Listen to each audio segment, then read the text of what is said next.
Hello বন্ধুরা, তোমাদের সাথে কিছু গুরুত্বপূর্ণ বইয়ের নাম এবং তাদের লেখককে নিয়ে আলোচনা করব। দ্য ডিসকভারি অফ ইন্ডিয়া বইটির রচয়িতা কে? সঠিক উত্তর হবে Jawaharlal Nehru. Wings of Fire বইটির রচয়িতা কে? সঠিক উত্তর হবে APJ Abdul Kalam. The Indian Struggle বইটির রচয়িতা কে? সঠিক উত্তর হবে সুভাষচন্দ্র বসু।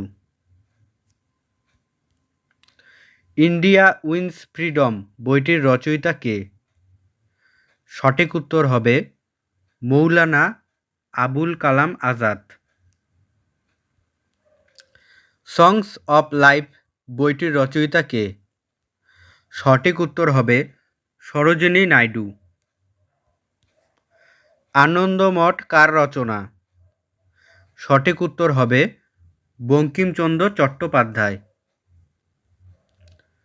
গীতাঞ্জলি গ্রন্থটির রচয়িতা কে?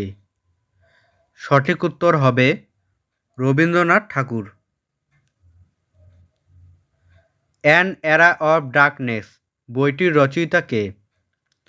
সঠিক উত্তর হবে Shashi Tharoor. Long walk two freedom বইটির রচয়িতা কে? সঠিক উত্তর হবে নেলসন ম্যান্ডেলা। মাই ট্রুথ বইটির রচয়িতা কে? সঠিক উত্তর হবে মহাত্মা গান্ধী।